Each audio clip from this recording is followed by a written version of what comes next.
టీడీపీకి సంబంధించిన ఒక మనిషి గిలుకుపూడి శ్రీనివాసరావు ఏదో ఉంది అతని పేరు. అతను నన్ను చంపడానికి ఒక కాంట్రాక్ట్ ఇచ్చాడు లైవ్లో. నన్ను చంపిన హెడ్ కట్ చేసి తీసుకొస్తే ₹1 కోటి ఇస్తానని కాంట్రాక్ట్ ఇచ్చాడు. అది ఆ TV5 సాంబశివరావు నివారిస్తున్నట్టు నటిస్తానే 3 సార్లు తనతో రిపీట్ చేయించాడు. అంటే దాని అర్థం ఏంటంటే వాళ్ళిద్దరూ కుమ్ముక్కై ముందే ప్లాన్ చేసుకున్నట్టు క్లియర్గా అర్థమవుతుంది. మూడోది దాని తర్వాత కంటిన్యూ చేశాడు డిస్కషన్, దాన్ని బట్టి కూడా అది ప్రూవ్ అవుతుంది. ఇంకా ఛానల్లో ఇలాంటి వ్యక్తులను పెట్టి ఇలాంటి ప్రసారాలు చేయిస్తానంటే 100% ఛానల్ ఓనర్ బిఆర్ నాయుడు గారు కూడా దాంట్లో కాన్స్పిరసీలో చేయి ఉందనేది నా బిలీఫ్. దాని సందర్భంగా అది ఆ కంప్లైంట్ ఇవ్వడానికి నేను వచ్చాను ఇక్కడ డీజీపీ గారి దగ్గరికి. నేను దాసరి కిరణ్ కుమార్ మీ ఇద్దరం కంప్లైంట్ హ్యాండ్ ఓవర్ చేసాం. దానికి అప్రాప్రియేట్ యాక్షన్ వాళ్ళు దాంట్లో ఉన్న అన్ని పరిశీలించి వాళ్ళు తీసుకుంటారు. సో ఇది ఇక్కడ జరిగింది. బెదిరింపులు పట్టించుకుంది. ఇప్పుడు ఆల్రెడీ తను సోషల్ మీడియాలో నేను చేస్తాను అంటే నేను చెయ్యి అన్నట్టు చెప్తున్నాడు. మీకు మర్డర్ చేయటం కన్నా వేరే వాళ్ళని ఇన్స్పైర్ చేస్తున్నారు మీరు. ఎందుకంటే మీకు కిరాయి హంతకుల వీళ్ళ డబ్బులు ఇస్తే ఎవరు చేస్తారు? కిరాయి హంతకులు చేస్తారు. వాడిని చంపితే ఇంత డబ్బులు ఇస్తాను అని ఎంతమంది ఎక్కడెక్కడ ఎలా ఇన్స్పైర్ అవుతారో అని మనకు ఎట్లా తెలుస్తుంది? సో అలాంటిది మీరు టీవీలో చెప్పించడం కానీ చెప్పడానికి అవకాశం ఇవ్వటం అనేది మేజర్ క్రైమ్ అనేది మా ఉద్దేశం. అది కంప్లైంట్ దాని గురించి. అంటే ఇప్పుడు కూడా చాలా కాంట్రవర్సీలు వచ్చినాయి. ఇప్పుడు కూడా కంప్లైంట్ చేసి రామ్ గోపాల్ వర్మ గారు ఇప్పుడు తొలిసారిగా కంప్లైంట్ అది ఎప్పుడు నన్ను చంపడానికి ఎవరు ఇవ్వలేదండి కాంట్రాక్టు. అది తొలిసారి ఇచ్చారు కాబట్టి నేను కూడా తొలిసారి కంప్లైంట్ ఇస్తున్నాను. ఇప్పుడు సినిమా రిలీజ్ అనేది అది ఇంకా కోర్టులో ఉంది. ఆ కోర్టులోది రేపు ఎల్లుండ తెలుస్తుంది. దాన్ని బట్టి ఉంటుంది. సబ్జుడీస్ కాబట్టి అది నేను చెప్పలేను.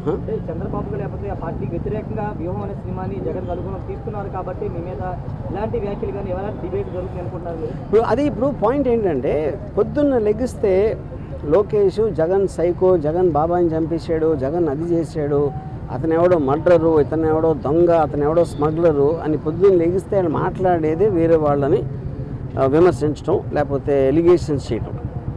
అలాంటిది వ్యూహం సినిమాలో ఏదో చూపించేస్తున్నానని వాళ్ళు ఊహించుకుని వాళ్ళు చేసేదే నేను చేస్తున్నానని చెప్పడానికి వాళ్ళకి అసలు ఏ విధంగా రైట్ ఉంది అనేది బిగ్గర్ క్వశ్చన్. అది వ్యూహం అనే సినిమా ఒక పొలిటికల్ కామెంట్, అది పొలిటికల్ ఒపీనియన్ నాది.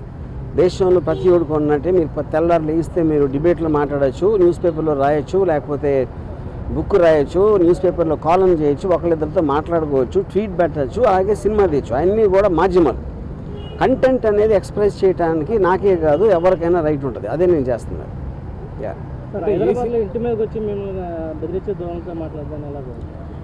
నేను అదే చెప్తున్నా. ఇప్పుడు వాళ్ళకి ప్యానిక్ అవుతున్నారా ఏంటా అనేది వాళ్ళకే తెలియాలి.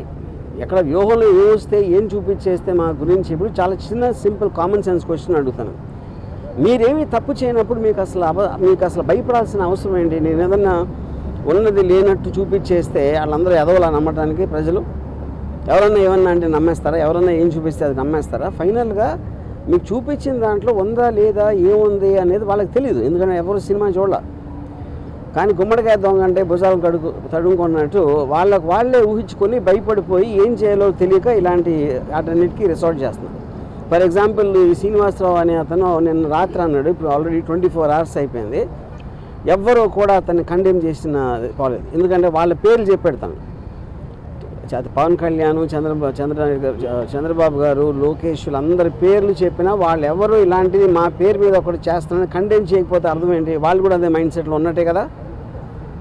అంటే ప్రధాని సినిమాలో మీరు క్యారెక్టర్ అసాసినేట్ చేశారని ఆరోపణలు. నేను అదే లోకేష్ ఫ్యామిలీ కానీ లేకపోతే చంద్రబాబు ఫ్యామిలీ కానీ కాదండి.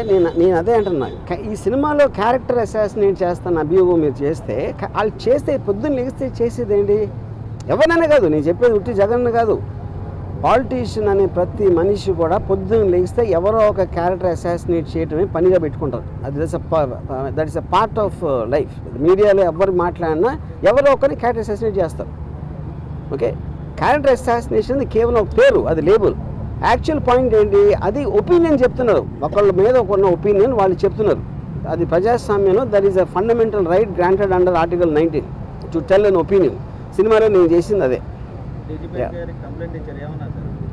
ఆబ్వియస్లీ వాళ్ళ ప్రాసెస్ వాళ్ళ ప్రొసీజర్ ఉంటుంది, దాన్ని బట్టి వాళ్ళు దే విల్ టేక్ యాక్షన్. అంటే ఎవరెవరు ఇచ్చారు? నేను ఇచ్చింది మన Srinivasa Rao, Sambasiva Rao anchor, TV5 channel owner B R Naidu, ఈ ముగ్గురు మీద ఇచ్చింది. మరి మీ సినిమాలు చాలా మంది కాంట్రవర్సీ ఉంటాయి, ఎప్పుడు లేని విధంగా ఈ సినిమాకి ఎక్కువ కాంట్రవర్సీ ఉండడం కారణం ఏంటి? అది మీరు టీడీపీ వాళ్ళని అడగాలి. నేను అదే చెప్తాను. కాంట్రవర్సీ అనేది నేను సినిమా తీస్తాను, కాంట్రవర్సీ అనేది దాని మీద అసాల్ట్ అటాక్ చేయడానికి వచ్చిన వాళ్ళు క్రియేట్ చేస్తారు. సో కాంట్రవర్సీ అనేది వాళ్ళు చేస్తారు కాబట్టి మీరు వాళ్ళని అడగాలి. అంటే కాదు సార్, వాళ్ళు ఏదంటే మీరు మొన్నటి వరకు క్యారెక్టర్స్ని అసాసినేట్ చేస్తే పర్లేదు, ఇప్పుడు ఫ్యామిలీస్ని కూడా మీరు అసాసినేట్ చేశారు. ఏ ఫ్యామిలీస్ ఎలా తెలుసు మీకు? అది మీరు కలగన్నారా, లేకపోతే నా ఐడీలోకి వచ్చి చూస్తారా అలాంటి సీన్లు ఉన్నాయని? అంటే మీ ట్రైలర్లో కానీ వాటితో కానీ మొత్తం నేను అదే చెప్తున్నా, మీరు చెప్పండి ఏ ఫ్యామిలీలో ఎవరిని అసాసినేట్ చేస్తారో చెప్పండి, ఒక ఎగ్జాంపుల్ చెప్పండి. అంటే వాళ్ళు చెప్తున్న అని నేను అదే అంటున్నాను, వాళ్ళు చూసింది మీరు చూసింది ఒకటే కదా ట్రైలర్లో. నేను కొన్ని సపరేట్గా వాళ్ళకి పంపించలేదు కదా సినిమాని చూడటానికి. Yeah okay. ఈ రామదోగ క్రియేషన్స్ మీద కూడా నారా లోకేష్ కంప్లైంట్ చేశారు, దాని మీద మీరు ఏమైనా లీగల్ వెళ్ళబోతున్నారు? రేపు మార్నింగ్ హైకోర్టులో దాని మీద విచారణ జరుగుతుంది. వెయిట్ అండ్ సీ, చూద్దాం. No. సార్ అనుకున్న టైం సినిమా రిలీజ్ అయితే అనుకుంటున్నారా? ఇప్పుడు అది నేను కోర్టు గురించి కామెంట్ చేసినట్టు ఉంటుంది. కోర్టు అనేది తేల్చకుండా నేను చెప్పలేను, అది పరిధి ఉంది కాబట్టి. Yeah thank you.